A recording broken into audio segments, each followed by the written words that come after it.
তাই মাগো যতদিনের পৃথিবীতে আছি একটু ভগবানের নাম করব, ভগবানকে ডাকবো। মনের মতো করে যদি মনের ভগবানকে ডাকা হয়, ভগবান যে সাড়া দিতে বাধ্য। আজকে সুদামা কৃষ্ণকে এত ভালোবাসে কেন জানো মাগো? পূর্বজন্মের বড় স্বীকৃতি না থাকলে যে ভগবানের চরণ লাভ করা যায় না। এই সুদামা পূর্বজন্মে কে ছিল তাহলে আমাদের একটু জেনে নিতে হবে। এটা জানতে গেলে আমাদের যেতে হবে একটু ত্রেতা যুগে। ও মায়ের একটু মন দিয়ে শোনো। ত্রেতা যুগে যখন রামচন্দ্রকে রাজা করবেন বলে সমস্ত ব্যবস্থা করেছেন রাজা দশরথ, হ্যাঁ, কত চারিদিকে আলো রোশনাই, কত হই হুল্লোড়, রামচন্দ্র রাজা হবে। আর ওদিকে মা কইকেয়ী, তোমরা তো জানো রামের মা হচ্ছে কৌশল্যা আর ভরতের মা কইকেয়ী। আমরা কিন্তু জানি যে কইকেয়ী খুব বাজে একজন মহিলা। কইকেয়ীর জন্য রামচন্দ্রকে বনবাসে যেতে হয়েছিল, কত কষ্ট করতে হয়েছে রামকে, তাই না? কিন্তু জানেন তো স্বামী সেবার দিক থেকে কইকেয়ী ছিল সর্বশ্রেষ্ঠ। কারণ রাজা দশরথকে দুইবার সেবা করে প্রাণে বাঁচিয়ে তুলেছিল এই কইকেয়ী। তা রাজা দশরথ কইকেয়ীকে বলেছিল, কইকেয়ী তুমি যা চাইবে আমি তোমাকে তাই দেব। কইকেয়ী বলেছিল, স্বামী আপনার সেবা করা আমার ধর্ম, আপনার কাছে কিছু পাবার আশায় তো আমি সেবা করি নাই, কিন্তু কইকেয়ী আমার তো তোমাকে দেবার ইচ্ছা আছে। বলে আমার যদি কোনোদিন কিছু লাগে আমি আপনার কাছে চেয়ে নেব মহারাজ। এবার কইকেয়ী যখন আনন্দ করছে রামচন্দ্র রাজা হবে, দেখুন কইকেয়ী কিন্তু রামকে নিজের ছেলের মতনই ভালোবাসত, ছোটবেলা থেকে মানুষ করেছে। তা বলছে আমার রাম রাজা হবে। মন্থরা মানে পরিচারিকা মন্থরা এসে বলছে, কিরে কইকেয়ী তুই এত আনন্দ করছিস কেন? রাম রাজা হবে। বলে আমি আনন্দ করব না, আমার ছেলে রাম রাজা হবে, আমি রামের মা। বলে জেনে রাখ তুই রামের মা নয়, তুই রামের সৎ মা, তুই রামের সৎ মা। আজকে তোকে মা মা বলে একেবারে মাথায় তুলে নৃত্য করছে, কিন্তু যেই দিন ওই সিংহাসনে উঠে যাবে তোকে আর তোর ছেলে ভরতকে ঘাড় ধাক্কা দিয়ে অযোধ্যা থেকে বের করে দেবে। তুই নিজের কথা না ভাবিস, অন্তত তোর ছেলে ভরতের কথা ভাব। ওই রাম যদি রাজা হয়, তোর ছেলে ভরতকে সারা জীবন তার চরণে দাসত্ব করতে হবে। তুই মা হয়ে দাঁড়িয়ে দাঁড়িয়ে দেখতে পারবি? এই কুমন্ত্রণা যখন দিতে শুরু করলো মন্থরা, এত খারাপ জিনিস মাগো এই কুমন্ত্রণা। যদি সাবধানে পথ চলা না যায়, কেউ যদি আপনার কানের কাছে বারবার একই কথা বলতে থাকে, কিছুদিন পরে কথাটা মিথ্যে হলেও আপনার সত্যি বলেই মনে হবে। এই তো আমাদের সমাজেরই ঘটনা। তাই কইকেয়ী বলে উঠলে, মন্থরা তুই আমাকে কি করতে বলিস? বলে ওই রাজা দশরথের কাছে তোর দুটো পাওনা বাকি আছে না, তুই রাজার কাছে চেয়ে নে রামচন্দ্রকে যেন রাজা দশরথ 14 বছরের জন্য বনবাসে পাঠিয়ে দেয়, আর তোর ছেলে ভরতকে যেন সিংহাসনে রাজা করে, তুই চেয়ে নে। অন্ধকার ঘরে বসে রইলেন মা কইকেয়ী, চারিদিকে আলো, কইকেয়ীর ঘরে অন্ধকার। রাজা দশরথ এসে বললেন, কইকেয়ী তুমি এইভাবে ঘর অন্ধকার করে বসে কি করছো? কইকেয়ী বলে, স্বামী আপনার মনে আছে আমি আপনাকে দুইবার প্রাণে বাঁচিয়েছিলাম। আপনি বলেছিলেন আমি যা চাইবো আপনি আমাকে তাই দেবেন। আপনি ক্ষত্রিয়ের সন্তান, যদি কাউকে কোনো কথা দেন সেই কথা আপনি রাখেন। আজকে আমার সেই পাওনা গন্ডা মেটানোর দিন এসেছে মহারাজ, আপনি আমার পাওনা গন্ডা মিটিয়ে দিন, আর আমি কোনো কথা বলবো না। হ্যাঁ কইকেয়ী, আরে কালকে আমার রামের অভিষেক হবে, রাম আমার রাজা হবে, সবকিছু ভালো ভালো মিটে যাক, কালকে দিনটা পেরিয়ে যাক, তারপরে তুমি যা চাইবে আমি তোমাকে দেব। না, আমি আপনার কাছে যা চাই এক্ষুনি এই মুহূর্তে দিতে হবে, কাল হয়ে গেলে আপনি দিতে পারবেন না। এমন কি তুমি আমার কাছে চাও কইকেয়ী যে কাল হয়ে গেলে দিতে পারবো না? আপনি আমাকে দেবেন কিনা বলুন। শোনো, আমি ক্ষত্রিয় সন্তান, যদি কাউকে কোনো কথা দিই সেই কথা আমি রাখি। আমি যদি ঘরে কথা রাখতে না পারি তবে আমি বাইরে কি কথা রাখবো? বলো বলো তুমি আমার কাছে কি চাও? কইকেয়ী বলল, স্বামী আমার প্রথম চাওয়া ওই রামচন্দ্রকে আপনি 14 বছরের জন্য বনবাসে পাঠিয়ে দিন, আর আমার দ্বিতীয় চাওয়া আমার ছেলে ভরতকে আপনি সিংহাসনের রাজা করবেন, আপনি আমায় কথা দিন। কইকেয়ী কইকেয়ী তোমার মুখে এই কথা শোনার আগে আমার মরণ কেন হলো না? কইকেয়ী আমার ছেলে রাম, যাকে রাজা করব বলে আমি সমস্ত ব্যবস্থা করেছি, কাল তার অভিষেক হবে, আর আজকে তুমি আমার কাছে চাইছো সেই ছেলেকে আমি 14 বছরের জন্য বনবাসে পাঠিয়ে দেব। তুমি কি মা নাকি পাশানি? ডেকে পাঠালেন রামচন্দ্রকে। পিতার চরণে এসে প্রণাম করলো, ওরে রাম, আমি ক্ষত্রিয়ের সন্তান, যদি কাউকে কোনো কথা দিই সেই কথা আমি রাখি বাবা। আমার ইচ্ছা তোকে আমি সিংহাসনের রাজা করব, তোর মায়ের ইচ্ছা তুই 14 বছরের জন্য বনবাসে যাবি।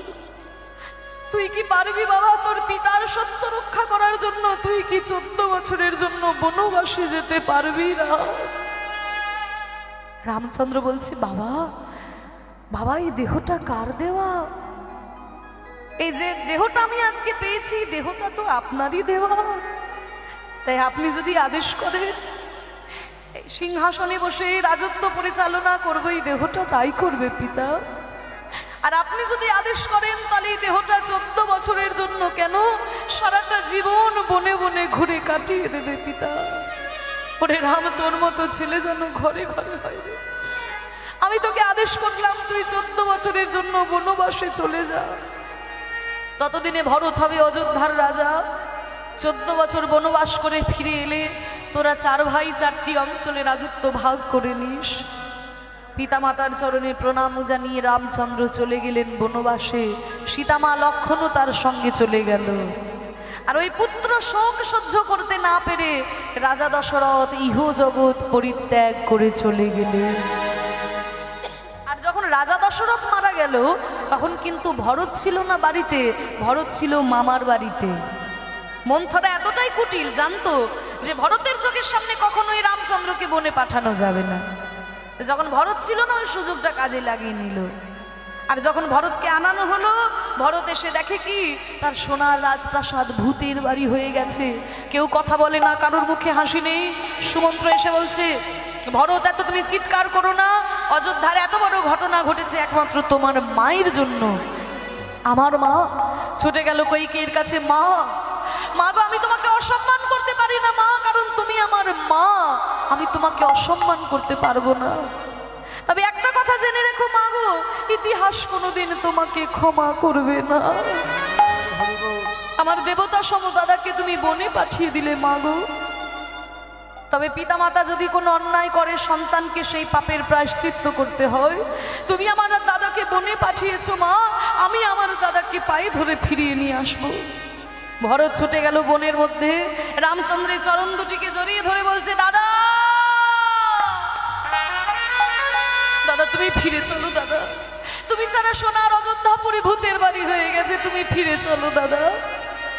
ভরত ভরত তুই আমাকে ফিরিয়ে নিয়ে যেতে? হ্যাঁ দাদা, আমি তোমাকে ফিরিয়ে নিয়ে যেতে এসেছি, তুমি ফিরে চলো। ওরে ভরত তুই কেমন ভাই, তুই কেমন ভাই রে? দাদা যদি সম্পত্তি ছেড়ে চলে যায় ভাইদের মনে বড় আনন্দ হয় যে এখন সমস্ত সম্পত্তির ভোগ দখল আমি একাই করব। আর তুই কেমন ভাই, আমি সব কিছু ছেড়ে চলে এলাম আর তুই আমাকে ফিরিয়ে নিয়ে যেতে এসেছিস। ভরত তোর মতো ভাই যেন ঘরে ঘরে হয় রে, তোর মতো ভাই যেন ঘরে ঘরে হয়। দাদা তুমি ফিরে চলো, তুমি ছাড়া সোনার অযোধ্যাপুরী ভূতের বাড়ি হয়ে গেছে, তুমি ফিরে চলো দাদা। ভরত আমি তো ফিরে যেতে পারবো না। কেন দাদা? ওরে আমার জীবনে বাবা আগে নাকি ভাই আগে? আপনারাই বলুন, যে কারোর জীবনে বাবা আগে নাকি ভাই আগে? আমরা বাবার জন্য ভাইকে পেলাম না ভাইয়ের জন্য বাবাকে পেলাম? বাবার জন্যই তো ভাইকে পেয়েছি।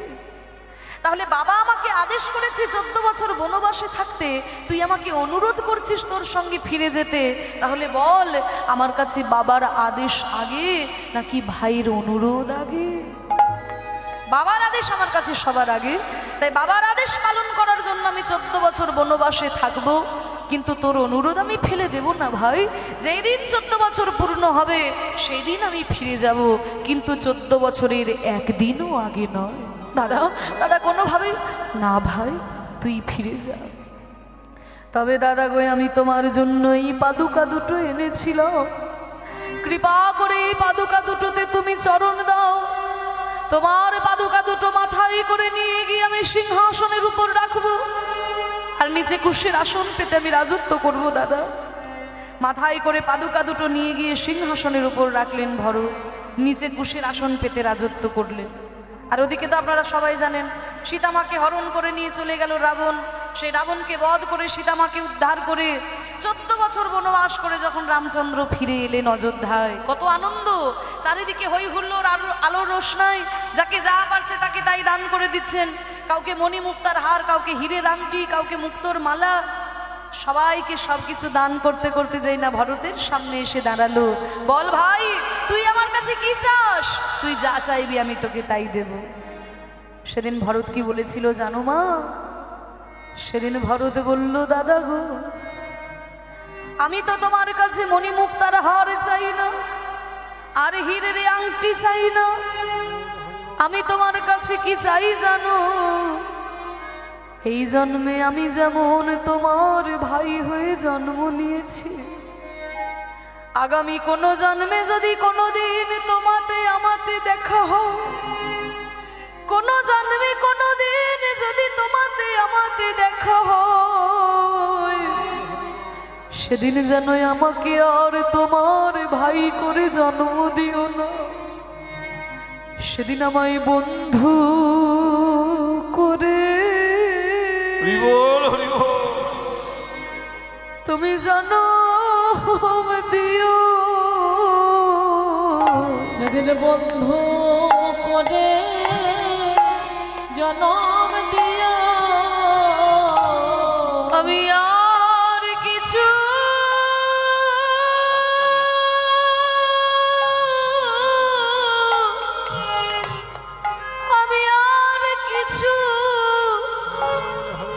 চাই না দাদা, বন্ধু করে আমায় জনম দিও। ভাই আর কিছু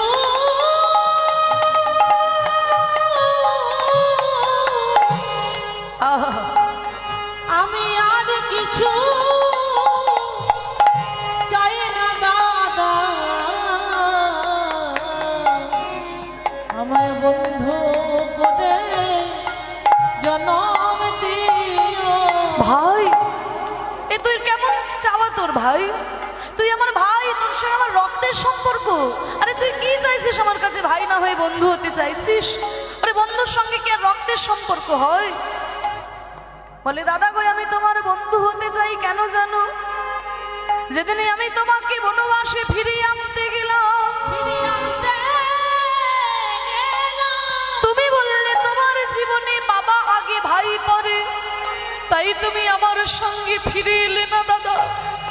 আর যেহেতু আমি তোমার ভাই, আমি তোমার আদেশ মেনে নিতে বাধ্য হলাম দাদা। কিন্তু সেদিন যদি আমি তোমার বন্ধু হতাম, আমি তোমার কোনো কথা শুনতাম না দাদা। তোমাকে হাতে ধরে টানতে টানতে নিয়ে এসে সিংহাসনে বসিয়ে দিতাম। কারণ বন্ধুর সঙ্গে বন্ধু জোর খাটাতে পারে। সখা শুদ্ধ সুখী করে স্কন্ধে আরোহণ। তুমি কোন বড় লোক? তুমি আমি সম। এই সমতাটা বন্ধুত্বে থাকে।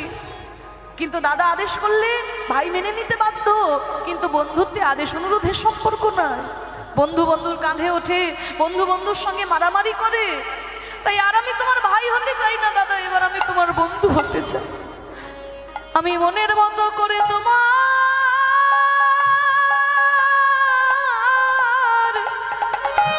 সেবা করব, বন্ধু করে জনম দিও। মনের মতো করে তোমার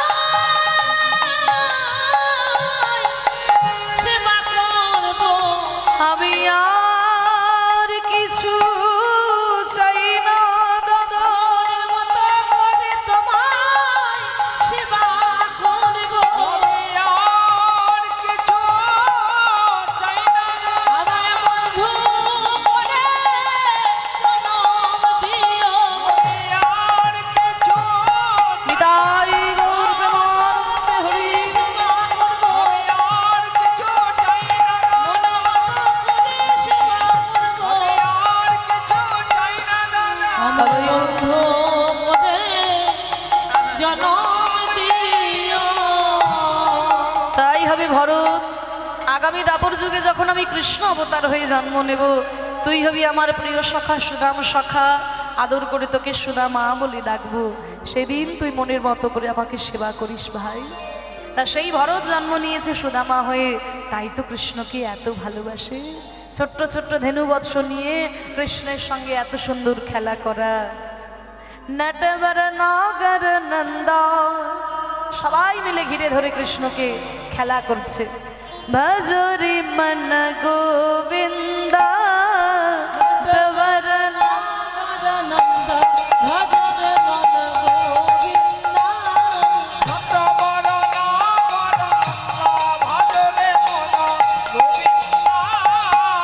श्याम सुंदर मुख चंदा भजरी मन गोविंदा।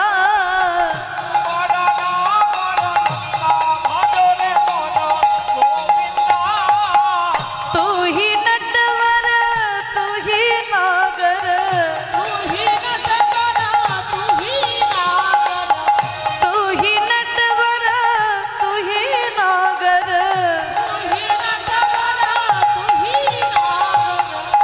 तू ही बाल मुकुंदा भजरी मन गोविंदा।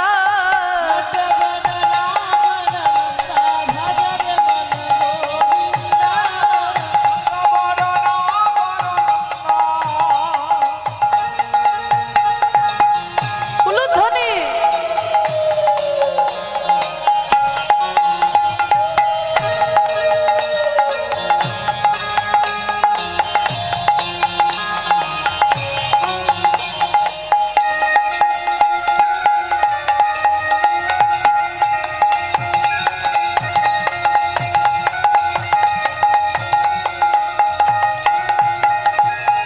शब्द बन में कृष्ण वरे है, शब्द बन में कृष्ण वरे है।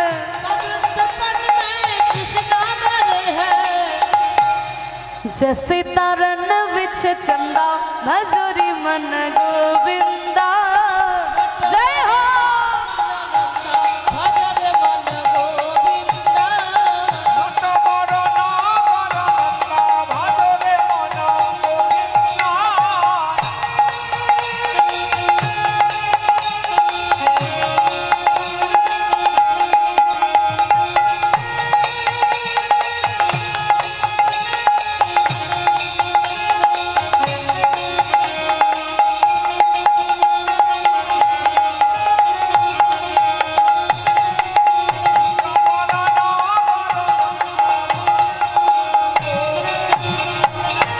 काली दह में नाग जो रहते, काली दह में नाग जो रहते,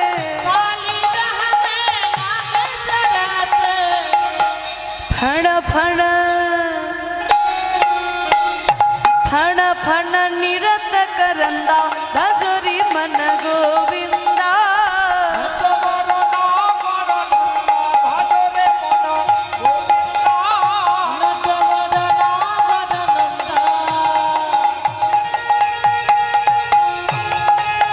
श्याम सुंदर की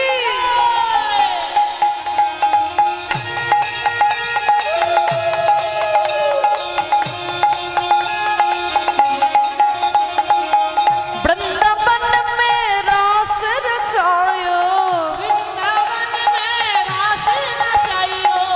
वृंदावन में रास रचायो।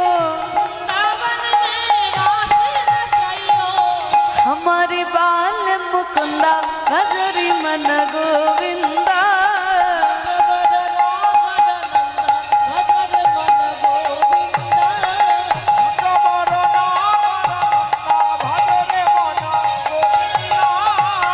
मीरा के प्रभु गिरधर नागर,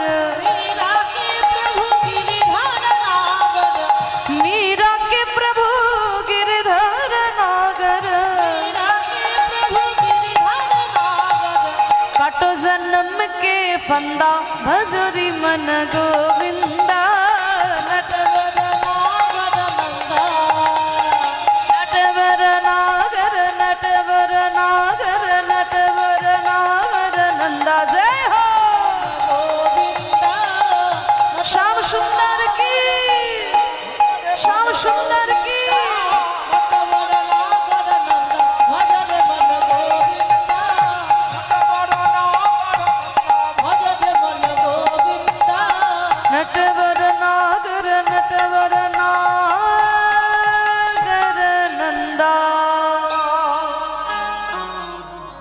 এই এত আনন্দ করে খেলা করা, কৃষ্ণকে সঙ্গে নিয়ে খেলা করা, আনন্দের দিন বেশি দিন থাকলো না মাগো।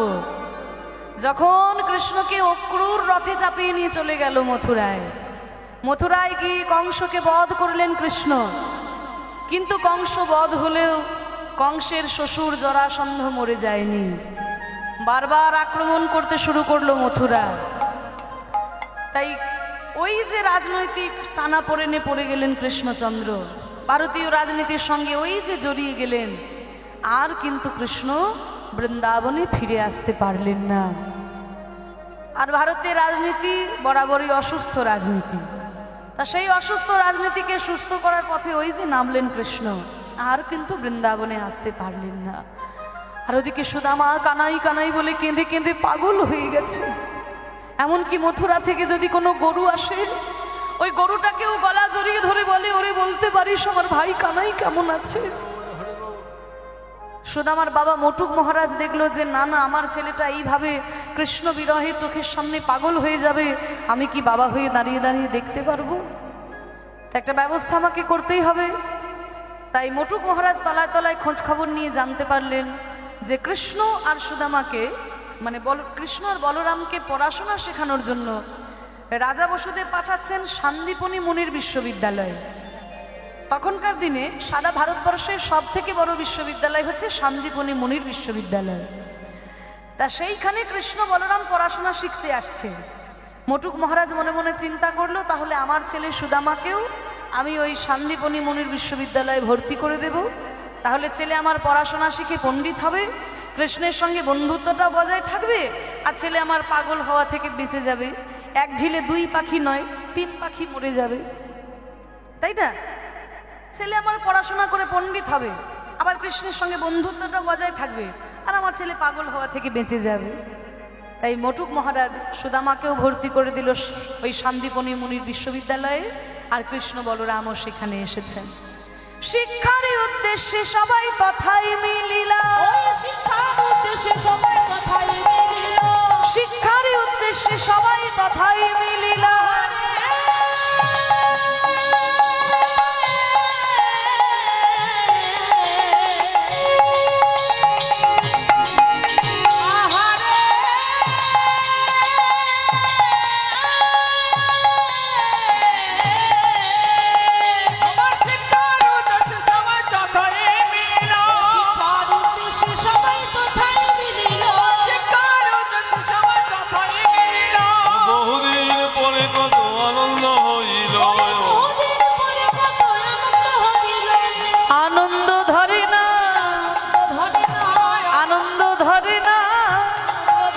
বহুদিন পরে সখা পেয়ে আনন্দ ধরে না,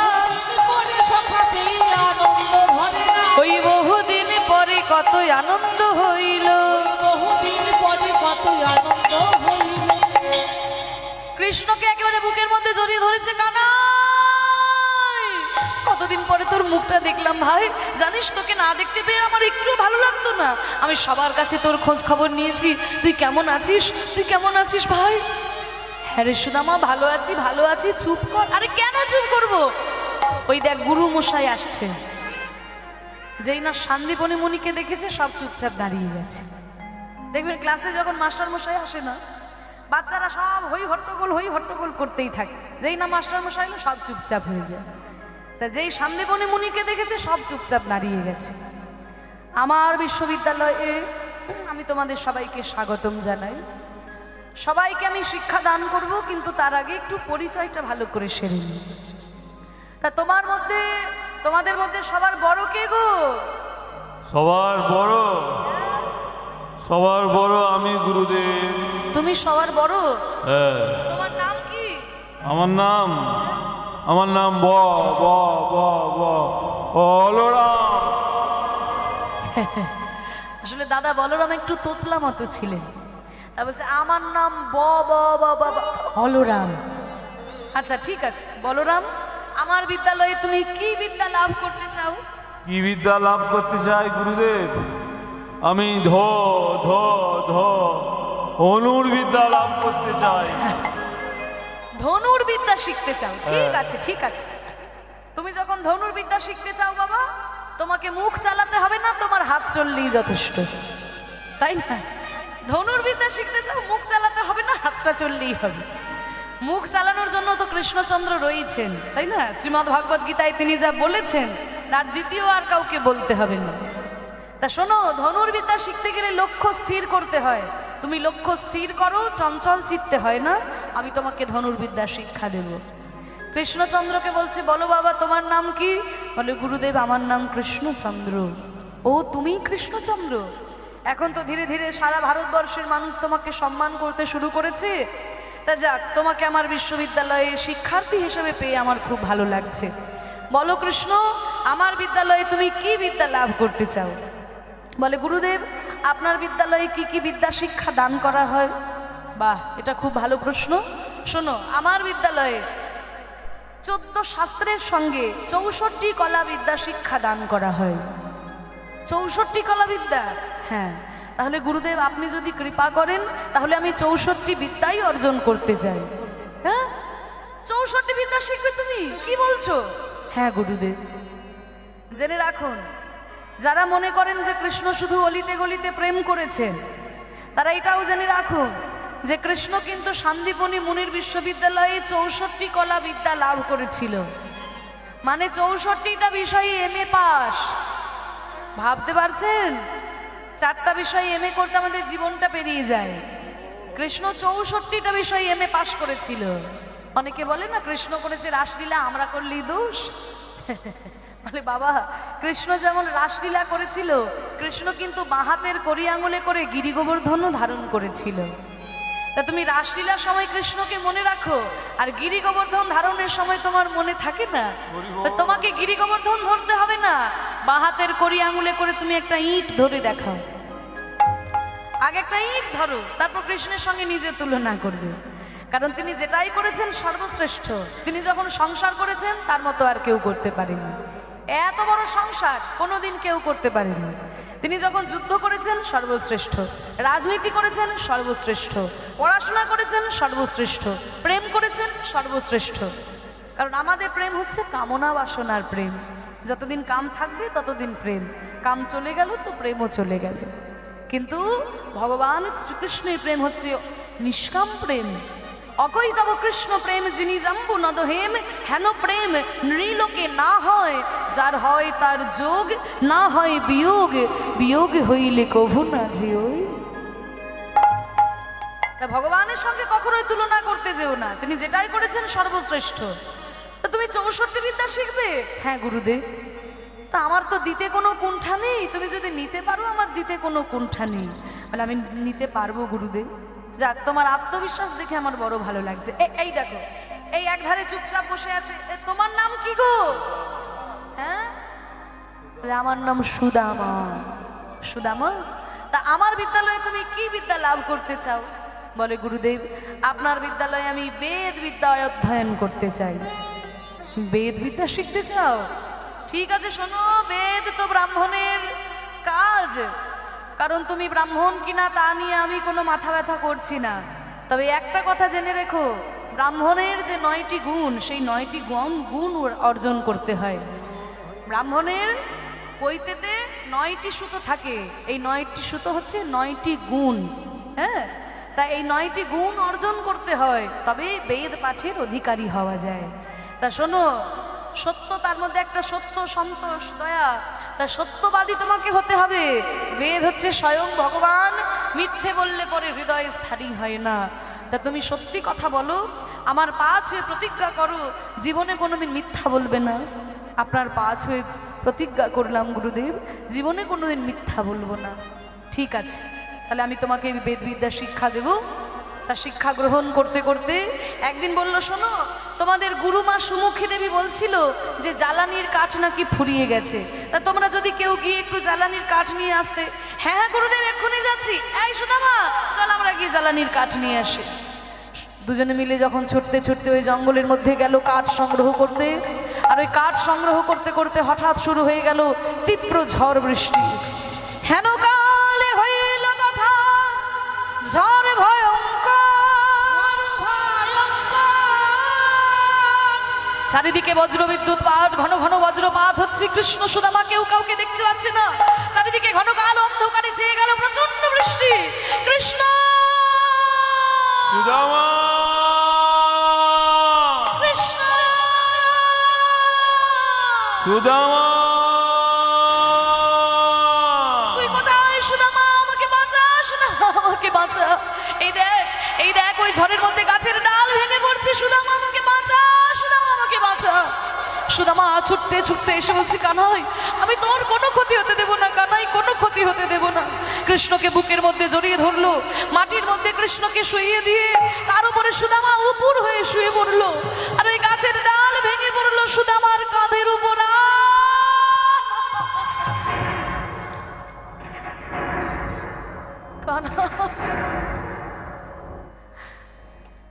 আমার গায়ে ব্যথা লাগে, লাগুক কানাই, আমি তোকে বাঁচাবো, কানাই আমি তোকে বাঁচাবো। সারা রাত্রে বুকে করে আগলে রেখেছে। পাথর পড়ছে সুদামার গায়ে, গাছের ডাল ভেঙে পড়ছে সুদামার গায়ে। কৃষ্ণের অঙ্গে কোনো ক্ষতি হতে দেবে না। তা দেখুন, আমি একটু আগেই বললাম যে কৃষ্ণ বাঁ হাতের কড়ি আঙুলে করে গিরি গোবর্ধন ধারণ করেছিলেন। তা যেই কৃষ্ণ বাঁ হাতের কড়ি আঙুলে গিরি গোবর্ধন ধরেছিলেন, সেই কৃষ্ণ কি পারতেন না নিজের হাতে ওই গাছের ডালকে আটকে দিতে? তা দেখুন, ভগবান আজকে সুদামাকে বলছে, ওরে সুদামা তুই আমাকে বাঁচা, আমার গায়ে গাছের ডাল ভেঙে পড়ছে। আসলে কি জানেন তো, ভক্তের কাছে কখনোই ভগবান নিজের শক্তি প্রদর্শন করে না। সুদামার কাছে তো আর কৃষ্ণ ভগবান নয়, তার প্রাণের সখা, তার মরমের সখা। তাই আজকে সারা রাত্রি যখন সুদামা বুকে করে আগলে রেখেছে আর কৃষ্ণ মুচকি মুচকি হাসছে, ওমা মা যশোমতীর কি ক্ষমতা আছে গোপালকে দড়ি দিয়ে বেঁধে রাখার? কিন্তু মায়ের হাতে বাধা পড়ে থাকে কেন না, ওই ভগবানের ভক্তের ভালোবাসাকে আস্বাদন করার জন্য। সারা রাত্রি জড়িয়ে ধরে আছে। সকালবেলায় সান্দিবনী মুনি এসে দেখে কি একটা ঢিপির মধ্যে কৃষ্ণ সুদামা দাঁড়িয়ে। তাড়াতাড়ি করে ছুটে এসেছে, তোমাদেরকে জঙ্গলে পাঠিয়ে সারা রাত্রি আমার ঘুম নেই, তোমরা ঠিক আছো তো? কৃষ্ণ বলছে, হ্যাঁ গুরুদেব, জানেন এই সুদামা আমার কোনো ক্ষতি হতে দেয়নি। ওর গায়ে গাছের ডাল ভেঙেছে, ওর গায়ে পাথর পড়েছে, আমাকে সারা রাত্রি আগলে রেখেছিল জানেন। শোনো কৃষ্ণ, এই সুদামাই হচ্ছে তোমার সত্যিকারের বন্ধু। প্রকৃত বন্ধু কাকে বলে জানো? বিপদের সময় যে পাশে দাঁড়িয়ে থাকে, সেই তো সত্যিকারের বন্ধু। দেখবেন আমরা সুখের সময় সবাইকে মনে রাখি, বিপদের সময় মনে রাখি না। হ্যাঁ, বিপদের সময় কিন্তু আমরা কাউকে পাশে পাই না, কিন্তু যে বিপদের সময় পাশে দাঁড়িয়ে থাকে সেই হচ্ছে সত্যিকারের বন্ধু। আর এই রকম বন্ধুকে কোনোদিন ভুলে যেতে নাই, যে বিপদে আপনাকে উদ্ধার করেছে। তা তুমি জানো, এই সুদামাকে কোনোদিন ভুলো না কৃষ্ণ, এই সুদামাকে তুমি ভুলো না। গুরুর চরণে প্রণাম করে শিক্ষা যখন সম্পূর্ণ হলো, এইবার সার্টিফিকেট দেওয়ার পালা, তাই না? এখন যেমন সার্টিফিকেট দেওয়া হয়, তখন পাগড়ি বেঁধে দেওয়া হতো, এক একটা বিষয়ের জন্য এক একটা পাগড়ি। তা বলরাম, তুমি ধনুর্বিদ্যার পণ্ডিত হয়েছো তো, তাই তোমার মাথায় পরিয়ে দিলাম এই ধনুর্বিদ্যার পাগড়ি। ঠিক আছে গুরুদেব। সুদামা, তুমি বেদ বিদ্যার পণ্ডিত হয়েছো, এই নাও আমি তোমার মাথায় পরিয়ে দিলাম বেদ বিদ্যার পাগড়ি। সব থেকে সুন্দর সাজানো একটা বড় পাগড়ি নিয়ে এসেছে, কারণ 64 বিদ্যা আজ পর্যন্ত কেউ লাভ করতে পারেনি, কৃষ্ণচন্দ্র করতে পেরেছে। বলছে আমার বিশ্ববিদ্যালয়ে আজ পর্যন্ত কেউ 64 বিদ্যা শিখতে পারেনি, কৃষ্ণ তুমি পেরেছো, তাই তোমার মাথায় পরিয়ে দিলাম এই 64 বিদ্যার পাগড়ি। গুরুচরণে প্রণাম করে কৃষ্ণ বলরাম চলে গেল মথুরায়, আর ওদিকে সুদামাও ফিরে এসেছে বৃন্দাবনে। এবার যখন ফিরে এসেছে, সুদামার বাবা মটুক মহারাজ আর তো আর আনন্দ ধরে না। আরে শোনো শোনো, আরে বুঝলে আমার ছেলে সুদামা গো সুদামা সান্দিবনী মুনির বিশ্ববিদ্যালয়ে পড়াশোনা করেছে, বুঝলে? সারা ভারতের সব থেকে বড় বিশ্ববিদ্যালয় ওই সান্দিবনী মুনির বিশ্ববিদ্যালয়। কৃষ্ণ বলরামের সঙ্গে পড়াশোনা করেছে আমার ছেলে। তাই নাকি? শুধু তাই নয়, আবার কত সুন্দর পাগড়ি পেয়েছে জানো, বেদ বিদ্যার পণ্ডিত হয়েছে আমার ছেলে সুদামা। তা আমার ছেলে যখন এই যোগ্য হয়েছে, তা আমার মাথায় মাথায় একটা চিন্তা, আমারও তো দিন দিন বয়স হয়ে যাচ্ছে, এই ছেলেটা যদি একটু বিবাহের ব্যবস্থা করতে পারতাম তাহলে আমার মাথা থেকে একটু চাপটা কমতো। তা তোমরা যদি কেউ একটু দেখো, একটা পাত্রী যদি সন্ধান দিতে পারো। ও ঘটক মশাই, কোনো পাত্রী আছে নাকি? আছে। আছে? হ্যাঁ। কি নাম গো? সুশীলা। সুশীলা? বাহ। কোন কোন গ্রন্থে আছে কুচেলা, কোন কোন গ্রন্থে পাওয়া যায় সুশীলা। আমরা সুশীলা নামটাই ধরে নিচ্ছি। আহা, সুশীলা নামেতে কন্যা রূপে গুণে সম, সুশীলা নামেতে কন্যা রূপে গুণে সম, বিধি করেছিল তারে বড় নিরূপম। বিধি করেছিল তারে বড় নিরূপম। শুভ দিনে শুভক্ষণে বিবাহ হইল, শুভ দিনে শুভক্ষণে বিবাহ হইল, শুভ দিনে শুভক্ষণে বিবাহ হইল, শুভ দিনে শুভ ক্ষণে বিবাহ হইল। তোমার সুশীলা। প্রতিবেশীর মনে আনন্দ বাজে। আরে ও সুদামা ঠাকুর, আজকে তোমার বিয়ে আর তুমি বসে বসে কি করছো? যার বিয়ে তার হুঁশ নাই আর পাড়া প্রতিবেশীর ঘুম নাই। তা শোনো, তুমি আর বসে থেকো না, এসো তাড়াতাড়ি এবার বিয়ের পিড়িতে বসো। ওই দেখো বরযাত্রীদের সব অবস্থা দেখো, বিয়ে বাড়ি এসেছে তো উলু দাও। শুভ দৃষ্টি।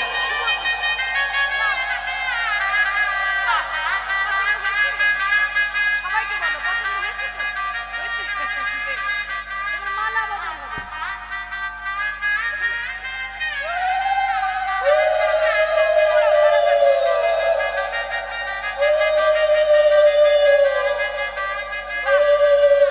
এবার বলো, দাও হাতটা দাও, বলো যদি দম হৃদয়ং মম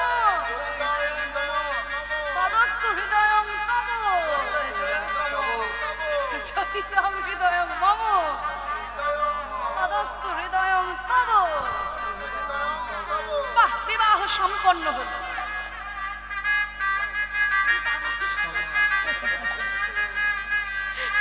একবারে সঙ্গে সঙ্গে সঙ্গে প্রণাম করেছি, একবারে সংস্কারী বউ পেয়েছো সুদামা। শুভ দিনে শুভক্ষণে বিবাহ হইল, হরিল। শুভ দিনে শুভক্ষণে বিবাহ হইল, আর পাড়া প্রতিবেশীর মনে আনন্দ বাড়িল। পাড়া প্রতিবেশীর মনে আনন্দ বাড়িল, তাদের এই আনন্দ ধরে না, আনন্দ ধরে না। সুদামার বিবাহেতে আনন্দ ধরে না। সুদামার বিবাহেতে আনন্দ ধরে না। সুদামার সঙ্গে সুশীলার শুভ বিবাহ সম্পন্ন হলো, একেবারে রাজ্যটক হয়ে গেল। কারণ সুদামা গুরুচরণে প্রণাম করে বলেছিল জীবনে কোনোদিন মিথ্যা বলবে না। আর সুশীলাও শিব ঠাকুরের মাথায় জল ঢেলে বলেছিল আমার স্বামী বড়লোক না হোক, স্বামী যেন আমার সত্যবাদী হয়।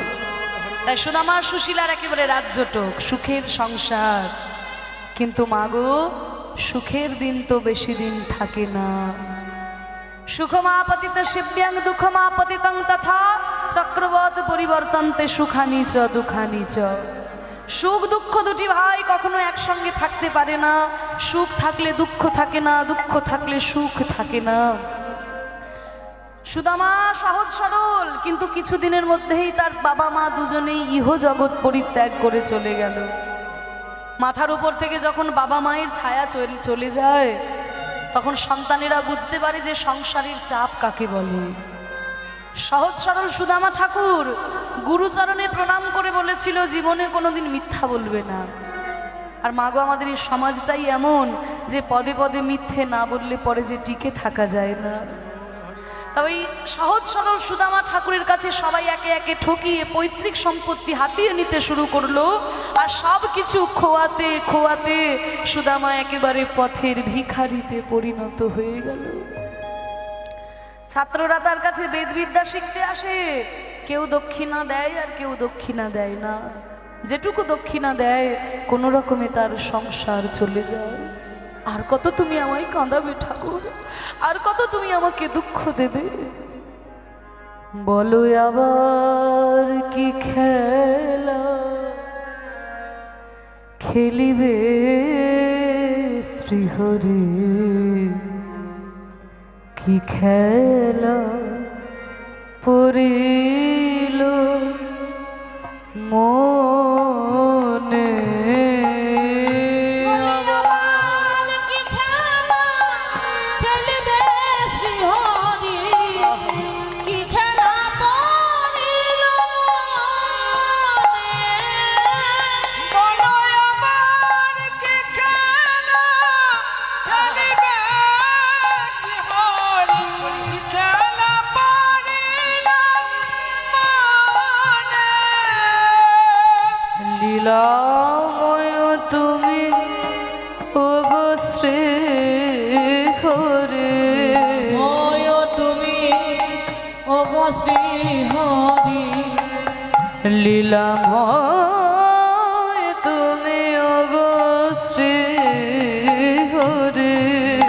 হয় তুমি ওগো শ্রীহরি, খেলা বুঝিব আমি কেমনে, আবার কি খেলা খেলিবে শ্রীহরি, কি খেলা পড়িল মনে।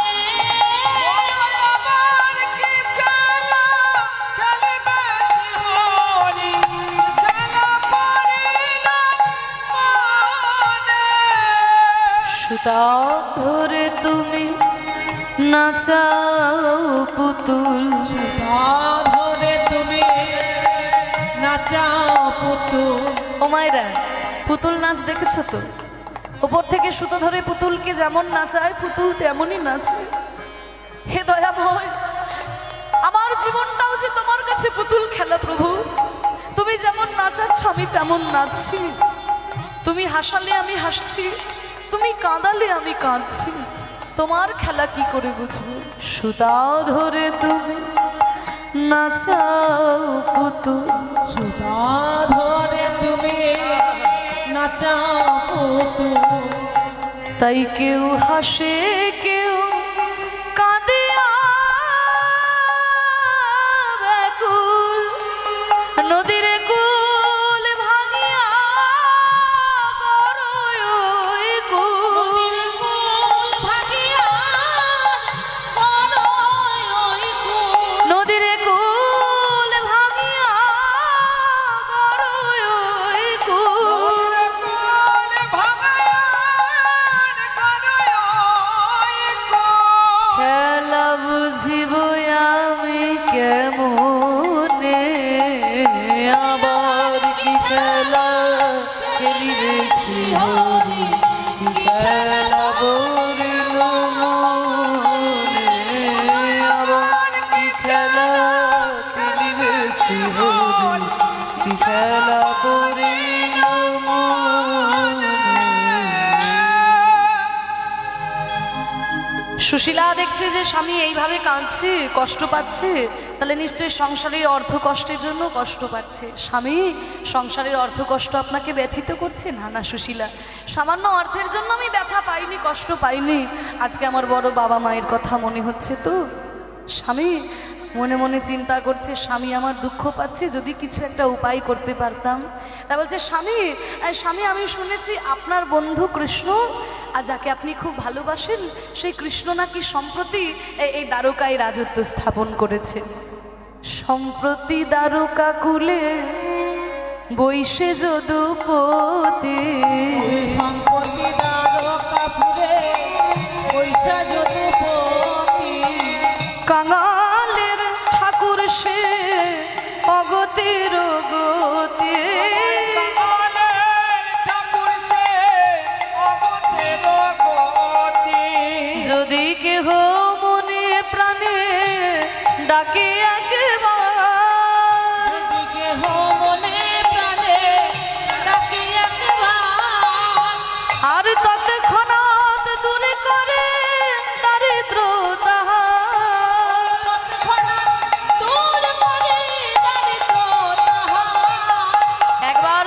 মনে প্রাণে তাকে ডাকতে পারে, শুনেছি নাকি তার সব দুঃখ দুর্দশা দূরে চলে যায়।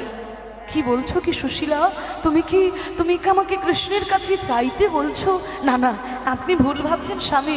আমি আপনাকে চাইতে কেন বলবো? আপনি তো অনেকদিন আপনার বন্ধুর সঙ্গে দেখা করেননি, একবার যান না, আপনার বন্ধুর সঙ্গে দেখা করে আসুন। তাকে দেখলেই আপনার মনের দুঃখ দূরে যাবে, আমি সেটাই বলছি। হ্যাঁ, এই কথা তুমি ঠিক বলেছো সুশীলা। সেই কোন গুরুগৃহে আমাদের দেখা হয়েছে, আর তো দেখা হয়নি। কিন্তু সুশীলা, তুমি যে আমাকে কৃষ্ণের কাছে যেতে বলছো, আমি খালি হাতে কেমন করে তার কাছে যাই বলো দেখি সুশীলা। হরি বল।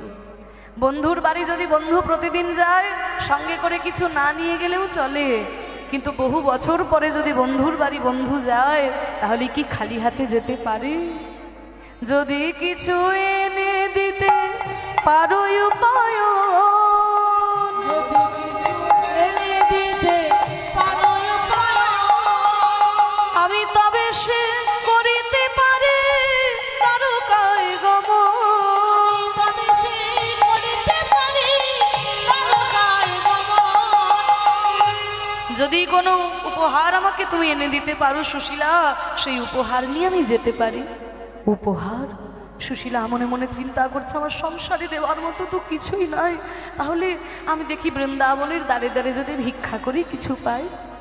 এই বলে সুশীলা বলছে, স্বামী তাহলে একটু অপেক্ষা করুন, আমি দেখছি কি করা যায়। এবার সুশীলা যখন বৃন্দাবনের দ্বারে দ্বারে ওই ভিক্ষার আঁচল পেতেছে, ভিক্ষার আঁচল পেতে যখন ভিক্ষা করতে যাচ্ছে, ও মায়েরা দূর থেকে দাঁড়িয়ে নানানজন নানান কথা বলছে। ওই দেখ, এই শোন, শোন, দেখ, দেখ, দেখ, ওই সুদামা ঠাকুরের বউটা না? হ্যাঁ হ্যাঁ, সুদামার বউ তো। ওই তো আঁচল বেঁধে ভিক্ষা করছে, হ্যাঁ। ওই তো সুদামা ঠাকুরের বউ। সত্যবাদী যুধিষ্ঠির গো, সত্যবাদী যুধিষ্ঠির, সত্য ছাড়া মিথ্যে কথা বলে না। আমরা তো সব মিথ্যেবাদী, তা আমাদের সঙ্গে কথা বলে না, তা আমাদের সঙ্গে তো কথা বলো না, আমরা তো মিথ্যেবাদী। তা আমাদের দেওয়া ভিক্ষার অন্ন পেটে সইবে তো? পেটে সইবে তো। হরি বল। দেখবেন মা গো, সংসারে সবাই তো আর একরকম হয় না, হাতের 5টা আঙুল যেমন সমান হয় না, সবাই একরকম মানুষ হয় না। সুশীলা দেবী বলছে, শোনো, তোমরা কি ভাবছো তোমাদের দেওয়া ভিক্ষারণ্যে আমার সংসার চলবে? শোনো, আমার স্বামী বেদবিদ্যার পণ্ডিত, ছাত্ররা তার কাছে পড়াশোনা শিখতে আসে, তারা যেটুকু দক্ষিণা দেয় আমার কোনো রকমে সংসারটাতে চলে যায়। কিন্তু এই যে আমি ভিক্ষা করছি, আমার স্বামী ভগবান শ্রীকৃষ্ণের কাছে যাবে, তোমরা তো তার কাছে যেতে পারবে না, তাই তোমরা যা উপহার দেবে আমার স্বামী তোমাদের হয়ে তার চরণে দান করবে। ও মা, 4টি পাড়া ছিল, পূর্ব পশ্চিম উত্তর দক্ষিণ, 4টি পাড়া থেকে একজন করে ভিক্ষা দিল। আর খুব সৌভাগ্যের বিষয়, ওই 4 জনই কিন্তু এক মুঠো করে চিড়ে ভিক্ষা দিয়েছে। এক মুঠো করে চিড়ে ভিক্ষা দিল। এখানে তত্ত্ব আছে, ওই যে একটি পাড়া থেকে একজন ভিক্ষা দিল, ওই একজনের জন্যই কিন্তু সারা পাড়াটাই কৃষ্ণের রোষানল থেকে রক্ষা পেয়ে গেল। কোনো এলাকায়, কোনো গ্রামে, কোনো অঞ্চলে যদি একজন ভালো মানুষ থাকে, তার জন্য পুরো অঞ্চলটাই রক্ষা পেয়ে যায়। কিন্তু যদি একজনও না দেয়, ভালো মানুষ না থাকে, তাহলে কৃষ্ণের রোষানলে পুরো অঞ্চলটাই ধ্বংস হয়ে যায়। আর 4 জন ভিক্ষা দিল 4টি কারণে, ধর্ম, অর্থ, কাম, মোক্ষ, এই 4 জন 4টি কারণে ভিক্ষা দিল। আর সেই 4 মুঠো চিড়ে নিয়ে সুশীলা দেবী সুদামা ঠাকুরের হাতে দিয়ে বলছে, স্বামী আর তো কিছুই পাইনি, এই সামান্য চিড়েটুকুই আমি জোগাড় করতে পেরেছি, স্বামী এই চিড়েটাই না হয় আপনার বন্ধুকে দেবে। এই বলে সেই চিড়ের পুটলিটা বগলের মধ্যে ভরে নিয়ে আজকে সুদামা চলেছে কৃষ্ণের কাছে। हरे नाम का प्याला और हरे कृष्ण का हाला, ऐसी हाला बेत करके चला चले मत वाला।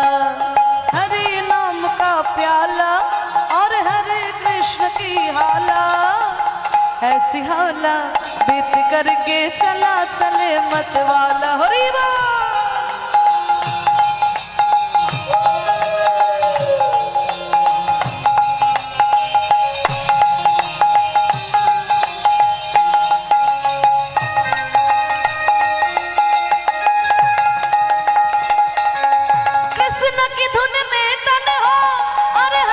कृष्ण में मन हो,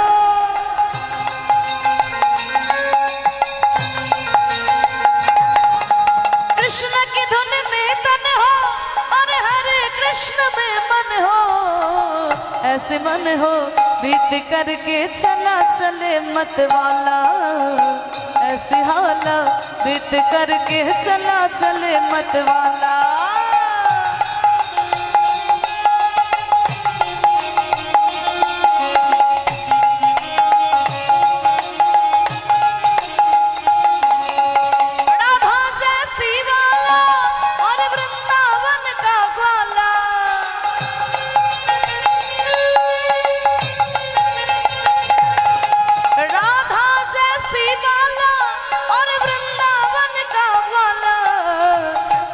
ग्वाला मुरली मनोहर जपो कृष्ण की माला, ऐसा ग्वाला मुरली मनोहर जपो कृष्ण की माला। हरि नाम का प्याला और हरे कृष्ण की हाला, ऐसी हाला बीत करके चला चले मत वाला, ऐसी हाला बीत करके चला चले मत वाला, ऐसी हाला बीत करके चला चले मत वाला। बोलो बोलो द्वारकाधीपति कृष्ण चंद्र की, दुष्टेर दमनकारी शिष्टेर पालनकारी कृष्ण चंद्र की, राजाधिराज द्वारकाधीपति कृष्ण चंद्र की।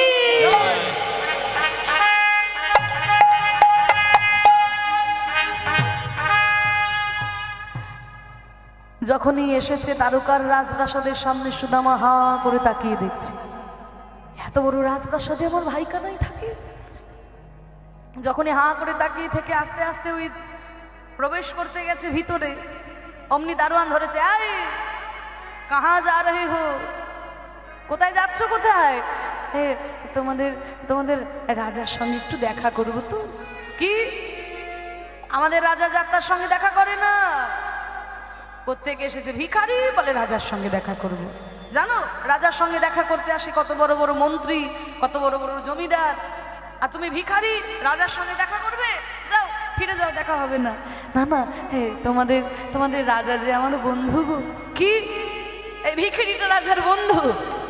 শোনো না, তোমাদের রাজাকে কি একটিবার বলো না তার বন্ধু সুদামা এসেছে, সে যদি চিনতে না পারে আমি এক্ষুনি চলে যাব। শোনো তোমাকে নিয়ে তো মহা মুশকিলে পড়লাম, যাও যাও দেখা হবে না বলছি এতবার করে, যাও ফিরে যাও, একটিবার বলো না, এই তোমার পায়ে ধরছি একটিবার বলো, এই তোমাকে নিয়ে তো মুশকিল, তাহলে এখানে দাঁড়াও, ভিতরে যাবেন না? বলে না না কোথাও যাব না। এই বলে সেই দারোয়ান গেছে কৃষ্ণচন্দ্রের কাছে। মহারাজ বলো দারোয়ান। আর বলবেন না মহারাজ, ভিখারিতে ভিখারিতে দেশটা ছেয়ে গেছে। আজকে জানেন আবার কোথা থেকে একটা ভিখারি এসেছে, এসে বলে আপনার বন্ধু। কি বলি বলুন তো মহারাজ? শোনো, ভাগ্যগুণে আমি যেমন রাজা হয়েছি, ভাগ্য দোষে আমার কোনো বন্ধু ভিখারি হয়ে যেতেই পারে। আমার সব বন্ধুর নামই আমার মনে আছে। তার কি নাম বলেছে বলো? আমার বন্ধু হলে আমি নিশ্চয়ই চিনতে পারবো। হ্যাঁ হ্যাঁ, কি যেন একটা নাম বললো, সুদামা। সুদামা? কি আমার সুদামা এসেছে আমার কাছে, আমার সুদামা এসেছে আমার কাছে। ওরে সুদামা রে,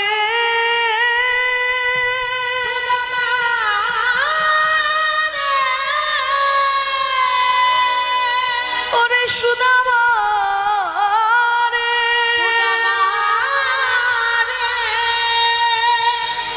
সুদামা রে, ওরে সুদামা রে। বুকের মধ্যে জড়িয়ে ধরেছে। ওরে সুদামা, এতদিন পরে ভাই কানাই কি মনে পড়েছে? কতদিন পরে আমার কথা মনে পড়লো। তুই বাইরে কেন দাঁড়িয়ে আছিস ভাই? আমার দারোয়ান তোকে ভিতরে যেতে দেয়নি, এদেরকে নিয়ে কি করি বলতো দেখি। বুকের মধ্যে সুদামাকে জড়িয়ে ধরে টানতে টানতে রাজপ্রাসাদের ভিতরে নিয়ে চলে গেল। আর এই দৃশ্য দেখে তো দারোয়ানের মাথায় হাত। সর্বনাশ! হ্যাঁ, এই ভিখারিটা রাজার বন্ধু। ভাগ্যিস দু একটা চর থাপ্পড় বসিয়ে দিন, আমার চাকরিটাই চলে যেত, তাই না? তাহলে বাইরে থেকে দেখে কাউকে বোঝা যায় না যে ভিতরে তার মধ্যে কি গুণ রয়েছে। কৃষ্ণ সুদামাকে টানতে টানতে ভিতরে নিয়ে গেছে। ওগো কই গো তোমরা, কে কোথায় আছো? আমার বৃন্দাবন থেকে বন্ধু এসেছে সুদামা, তাড়াতাড়ি জল নিয়ে এসো, জল নিয়ে এসো। ওরে সুদামা, তোকে কোথায় বসতে দেবো ভাই? কোথায় বসতে দিই তোকে? এত বড় রাজপ্রাসাদে সুদামাকে বসতে দেওয়ার জায়গা পাচ্ছে না কৃষ্ণ। এক কাজ কর, তুই আমার এই সোনার সিংহাসনের উপর বস। সোনার সিংহাসনের উপরে সুদামাকে বসিয়েছে। কই গো তোমরা জল এনেছো? হ্যাঁ স্বামী জল এনেছি। ভগবান শ্রীকৃষ্ণের 16,108টা স্ত্রী, 16,108 জন স্ত্রী। ওই যে বললাম তার মতো সংসার কেউ করতে পারেনি। ভগবান শ্রীকৃষ্ণ যা করেছে সর্বশ্রেষ্ঠ। এবার দেখুন সবাই এক ঘড়া করে জল নিয়ে এসছে সুদামার পায়ে ঢালবে বলে।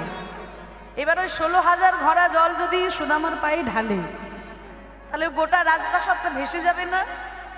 এবার কারোর একজনের কাছে জল নিয়ে যদি সুদামার পায়ে দেয় বাকিদের দুঃখ হবে না? যে দেখো আমরাও তো জল আনলাম কষ্ট করে। কৃষ্ণ বিধান দিলেন, ঠিক আছে শোনো, সবাই যখন জল এনেছো সবার জলই সুদামার পায়ে দেওয়া হবে। এক কাজ করো, সবাই 1 চামচ করে জল এই বড় গামলাটার মধ্যে দাও। 1 চামচ করে দাও, তাহলে গামলাটা ভর্তি হয়ে যাবে আর সবার জলই সুদামার পায়ে দেওয়া হবে, কারোর আর দুঃখ থাকবে না। এই বলে সবাই 1 চামচ করে জল ওই বড় গামলাটার মধ্যে দিল। আর সেই জল নিয়ে কৃষ্ণচন্দ্র সুদামার পা দুটিকে ভালো করে ধুইয়ে দিচ্ছে। কোথাও কাঁটা বেঁধেছিল বের করে দিয়েছে, কোথাও রক্ত বেরিয়েছিল নিজের বসন দিয়ে পরিষ্কার করে দিচ্ছে। আমার কাছে আসতে খুব কষ্ট হয়েছে নারী সুদামা। নানা কৃষ্ণ ঠিক আছে ঠিক আছে। আপনি সহস্তে সুদামার চরণ ধুয়াইলো। আপনি হস্তে সুদামার চরণ ধুয়াইলো। সেই চরণ ধোয়া জল কৃষ্ণ পান করিল। সেই চরণ নিতাই গৌর হরি কৃষ্ণ পান করিল। ভক্ত বৎসল দয়াল হরি, ভক্ত বৎসল দয়াল হরি। ভক্ত বৎসল দয়াল হরি। দয়াল হরি ভক্তের লাগি অবতীর্ণ সে যে ভক্ত বৎসল দয়াল হরি। সে যে ভক্তের লাগি অবতীর্ণ। সে যে ভক্ত বৎসল দয়াল হরি। সুদামার চরণ দুটিকে ধুইয়ে দিয়ে সেই চরণ ধোয়া জল কৃষ্ণচন্দ্র পান করছে। সুদামা আমার কাছে আসতে খুব কষ্ট হয়েছে। না না কৃষ্ণ ঠিক আছে। এই সুদামা এক কাজ কর, তুই তো অনেক দূর থেকে এসেছিস, ক্লান্ত হয়ে গেছিস তো, তোর ওই তুই বসনগুলো রাখ, আমার এই রাজবস্ত্রগুলো তুই পর। না হরে কৃষ্ণজি, আরে পর বলছি। জোর করে নিজের রাজবস্ত্রগুলো পরিয়েছে সুদামাকে আর সোনার থালায় সুদামাকে সেবা দিয়েছে। কত রকম দ্রব্য ব্যঞ্জন দিয়ে সেবা দিয়েছে। আর সেবা হয়ে যাওয়ার পরে সোনার পালঙ্কে ঘুমোতে দিয়েছে। তা যেই সুদামার মাটির মেঝেতে ঘুমানো অভ্যাস, তার কি আর সোনার খাটে ঘুম আসে গো? সারা রাত্রি জেগে জেগে কাটিয়েছে। যেই না সকাল হয়েছে কৃষ্ণ এসেছে। হ্যাঁ রে সুদামা, তুই কাল থেকে এসেছিস, তোর সঙ্গে দুটো কথাই বলা হয়নি। হ্যাঁ রে তুই ভালো আছিস সুদামা? হ্যাঁ কৃষ্ণ আমি ভালো আছি। আচ্ছা তুই বিবাহ করেছিস? হ্যাঁ আমি বিবাহ করেছি। আচ্ছা তোর স্ত্রী তোর মনের মতো হয়েছে তো? মানে বাবা কীর্তন শুনতে ভালোবাসে আর মা যদি হিন্দি সিরিয়াল ছাড়া আর কিছুই ভালো না বাসে, তাহলে তো হবে না। দুজনকেই একই পথের পথিক হতে হবে। সহধর্মিনী মানে কি? স্বামীর ধর্মে যিনি সহযোগিতা করেন তিনি তো সহধর্মিনী। তা তোর স্ত্রী তোর মনের মতো হয়েছে তো? বলে হ্যাঁ, সেই তো আমাকে তোর কাছে পাঠিয়েছে। ও তাই নাকি? আচ্ছা সুদামা, তোর মনে আছে গুরুদেবের কথা? গুরুদেবের কথা কি ভোলা যায়? একদিন আমরা ওই গুরুদেবের আশ্রম থেকে একদিন কাঠ সংগ্রহ করতে গেলাম, কত ঝড় বৃষ্টি এসেছিল, তুই আমাকে বুকে করে সারা রাত্রি আগলে রেখেছিলি, তোর গায়ে কেমন গাছের ডাল ভেঙে পড়েছিল, তোর মনে আছে সুদামা? সেসব কথা কি আর ভোলা যায়? আর গুরুর গৃহে আমরা কত শিক্ষা গ্রহণ করেছি। শোন, গুরুদেবকে কোনোদিন ভুলবি না। আমাদের জীবনে আমরা 3 রকমের গুরুকে পাই, জানিস সুদামা? সুদামা বলছে, হ্যাঁ রে কৃষ্ণ, আমি তো জানি গুরু 2 রকম, শিক্ষা গুরু আর দীক্ষা গুরু। তুই বলছিস 3 রকমের গুরু? 3 রকমের গুরু কে কে? তাহলে শোন সুদামা, তোকে তোর কাছে বলি, আমাদের প্রথম গুরু কে জানিস? জনক প্রথম গুরু, আমাদের জন্ম যাহা হইতে। জনক প্রথম গুরু, জন্ম যাহা হইতে। পিতা মাতা আদি গুরু কহিনু সাক্ষাতে। ওই পিতা মাতা আদি গুরু কহিনু সাক্ষাতে। বাবা মা হচ্ছে আমাদের জীবনের প্রথম গুরু, কারণ পিতা মাতার কাছেই কিন্তু আমাদের প্রথম শিক্ষাটা শুরু হয়। তাই গুরুদেবকে যেমন অসম্মান করতে নাই, পিতা মাতাকে কোনোদিন অসম্মান করা উচিত নয়। আর দ্বিতীয় গুরুকে, দ্বিতীয়তে গুরু রূপে বৈষ্ণব ব্রাহ্মণ। দ্বিতীয়তে গুরু রূপে বৈষ্ণব ব্রাহ্মণ। ওই শিক্ষাদাতা দীক্ষাদাতা কহিলাম এখন। শিক্ষাদাতা দীক্ষাদাতা কহিলাম এখন। শিক্ষাদাতা আর দীক্ষাদাতা গুরু হচ্ছে আমাদের দ্বিতীয় প্রকার গুরু, যিনি আমাদের কর্ণে দীক্ষা দান করেন, আর যারা আমাদেরকে শিক্ষা দান করেছেন এরা হচ্ছে দ্বিতীয় গুরু। তাহলে তো সবাই হয়ে গেল। আবার 3 নম্বর গুরু কে আছে? শুনে রাখ সুদামা, 3 নম্বর গুরু কে জানিস? তৃতীয়তে অন্তর্যামী রূপে আমি ভগবান। তৃতীয়তে অন্তর্যামী রূপে আমি ভগবান। আরে আপদে বিপদে ভক্তের করি সমাধান। আপদে বিপদে করি সমাধান। আমি অন্তর্যামী ভগবান হলাম তৃতীয় প্রকার গুরু। দেখবেন আমরা অনেক সময় বুঝতে পারি না কোন পথে যাব, কোনটা ঠিক কোনটা ভুল। ভিতর থেকে কেউ একজন বলে দেয়, এই পথে যা, এটা ঠিক, ওই পথে যাস না, এই কাজ করিস না, এটা ভুল। ভগবান অন্তর্যামী রূপে আমাদের দেহে বিরাজ করে গুরু রূপে আমাদের শিক্ষা দান করেন প্রত্যেক মুহূর্তে। তাই অন্তর্যামী ভগবান, আমি হলাম তৃতীয় প্রকার গুরু। বাহ, তোর কাছে এলে কত তত্ত্ব কথা জানা যায় রে কানাই। শোন, বন্ধুর সঙ্গে তো বেশি তত্ত্ব আলোচনা ভালো লাগে না। কই কি এনেছিস আমাকে দে। হ্যাঁ, আরে এতদিন পরে এসেছিস, কোনো উপহার আনিসনি? কি উপহার এনেছিস দে।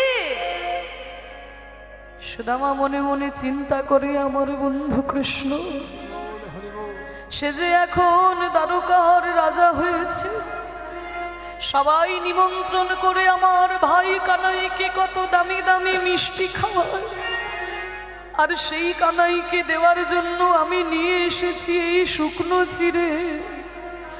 আর ওই শুকনো চিড়ে খেতে না জানি আমার কানাইয়ের বদনে কত ব্যথা লাগবে।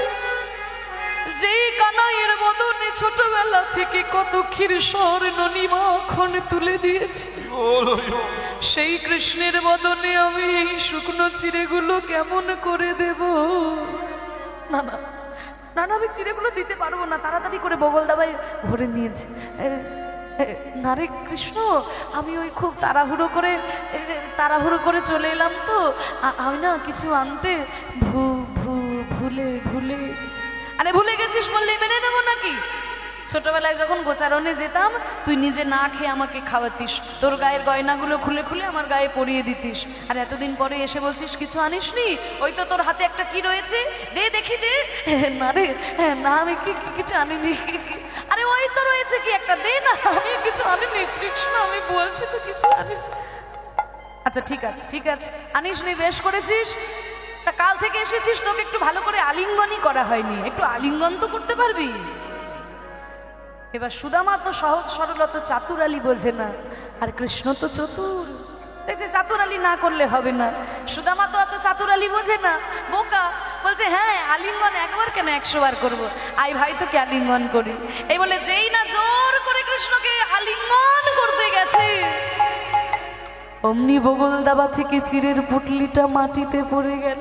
এই আমি জানতাম তুই আমার কাছে আসবি আর কোনো উপহার আনবি না, এটা হতেই পারে না। এই তো এই পুটলির মধ্যে কি একটা রয়েছে, নিশ্চয়ই কোনো ভালো জিনিস আছে। তাড়াতাড়ি করে যেই না পুটলিটাকে খুলেছে, দেখে কিনা তার মধ্যে রয়েছে ভিজানো চিড়ে। কৃষ্ণ বলে, ওরে সুদামা রে,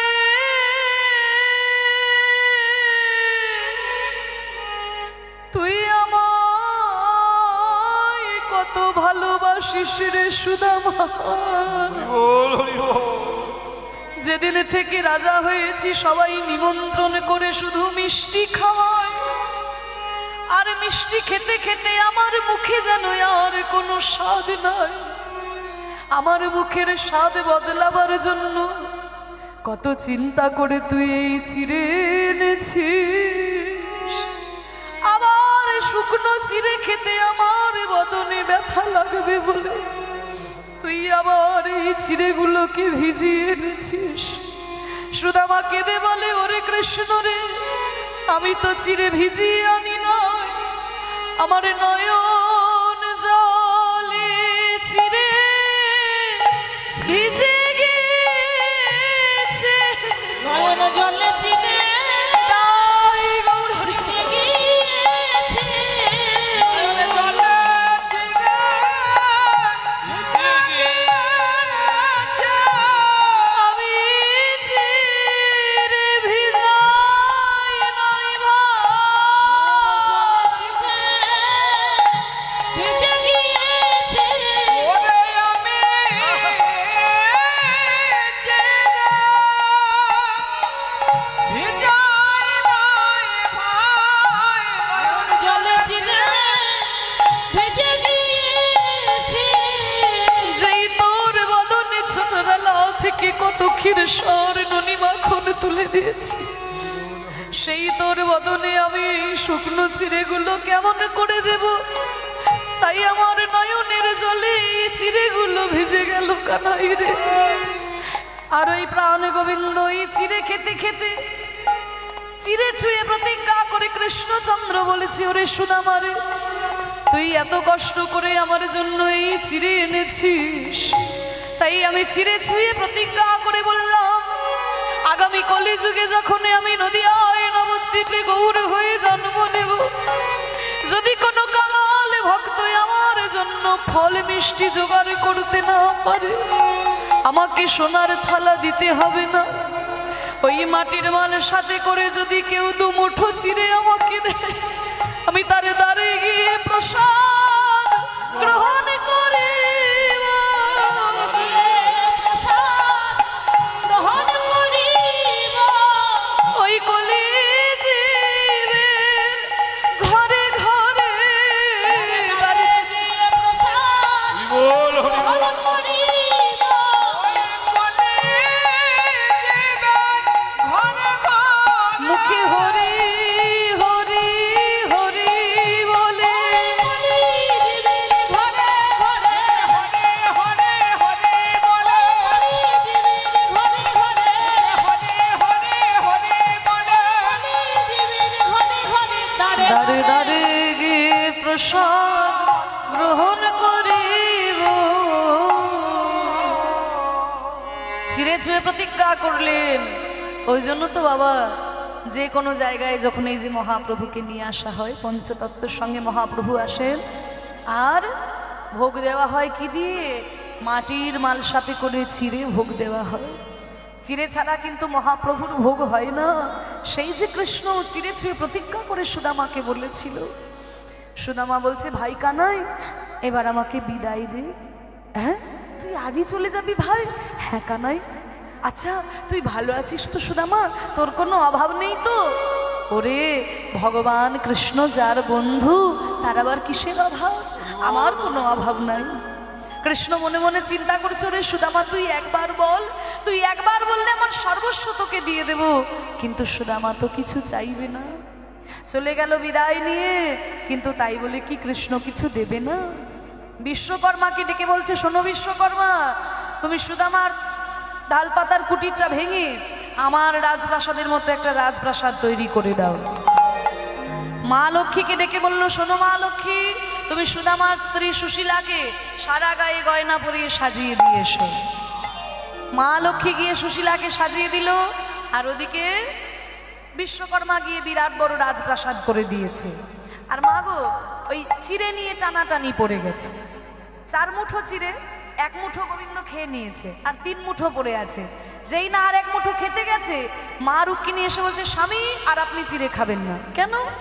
এই যে আপনি 1 মুঠো চিড়ে খেয়েছেন, চিড়ে তো লক্ষ্মী, লক্ষ্মী সব সুদামার ঘরে চলে গেছে। এবারে যদি আপনি আরো চিড়ে খেয়ে নেন, আমরাও তো লক্ষ্মীর রূপ, তাহলে একে একে আমাদেরকেও সুদামার ঘরে গিয়ে পড়ে থাকতে হবে। তাই আর আপনি চিড়ে খাবেন না, আপনার অনেক বড় সংসার, দিন ওই চিড়ে আমায় দিন, আমি প্রসাদ করে সবাইকে দেব। এবার একটা চিড়ে ভেঙে ভেঙে দিচ্ছে, কারণ ওইটুকু চিড়ে এত বড় সংসার, ভেঙে ভেঙে দিচ্ছে। এবার কোথায় ছিল নারদ মুনি, এসে বলছে, ও মা রুক্মিণী, এখানে কি দেওয়া হচ্ছে গো? নারায়ণ নারায়ণ। বলে, আসলে ওই সুদামার চোখের জলে ভিজানো চিড়ে কৃষ্ণ প্রসাদ করেছে, তো সেই প্রসাদ আমি দিচ্ছি সবাইকে। ও তাই নাকি?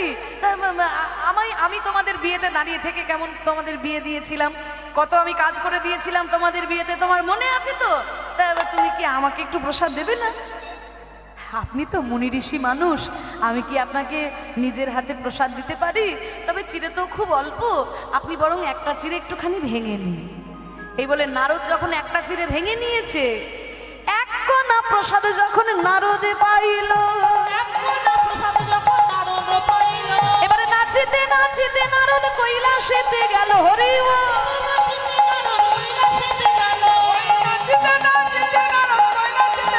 আনন্দ ধরে না রে,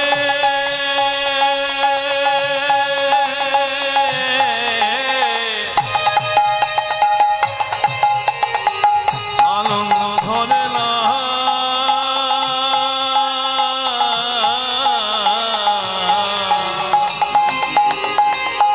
এক কোনা প্রসাদ যখন নারদ পাইল, নাচিতে নাচিতে নারদ কৈলাসেতে গেল। কৈলাসে শিব ঠাকুরের কাছে গেছে। মামা, আরে কি তুমি কি সারা জীবন ধ্যানই করবে মামা? আমার ধ্যান করাই কাজ। ধ্যান করাই কাজ? হ্যাঁ। আর ওইদিকে কি হচ্ছে তুমি খোঁজ খবর নেবে না? কি হয়েছে? খোঁজ খবর তুমি নেবে না? কি হয়েছে কি? শোনো মামা, আমি পেয়েছি গো, পেয়েছি। কি পেয়েছো? আরে পেয়েছি, প্রসাদ পেয়েছি, প্রসাদ। প্রসাদ? যেমন তেমন প্রসাদ নয়, সুদামার চোখের জলে ভিজানো চিড়ে কৃষ্ণচন্দ্র প্রসাদ করেছে, তাই সেই নাকি? প্রসাদ আমি পেয়েছি। তো ওই প্রসাদ আমাকে একটু দেবে না? হ্যাঁ, তুমি প্রসাদ নেবে? ও মামা, মা রুক্মিণী বলল আমাকে একটা চিড়ে ভেঙে নিতে, তো আমি তো চিড়ে ভেঙে নিয়ে সেই চিড়ে তো আমি খেয়ে নিয়েছি মামা, আর তো নেই। তুমি তো নিজের হাতে ভেঙেছো না? হ্যাঁ, আমি এই নখের করে ভেঙেছি। তা দেখো না ওই নখের ফাঁকে একটু লেগে আছে নাকি?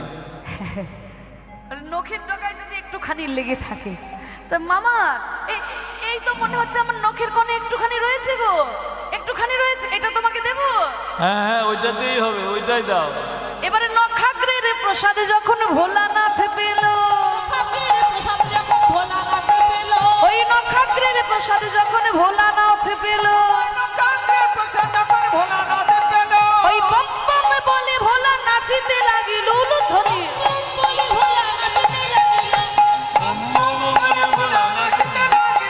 বম বম বম বম বম বম বম বম। আনন্দ ধরে না, নখাগ্রের প্রসাদ পেয়ে আনন্দ ধরে না,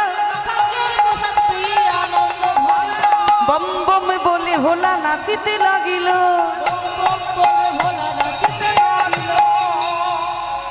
যখন নৃত্য করছে, মা পার্বতী এসে বলছে, আরে হলোটা কি? হ্যাঁ, মামা ভাগ্নে এমন নাচছো যে একেবারে কৈলাস পর্বতটা টলমল করছে, কি হয়েছে? বলে, প্রসাদ পেয়ে আনন্দ করছি পার্বতী। প্রসাদ? কার প্রসাদ?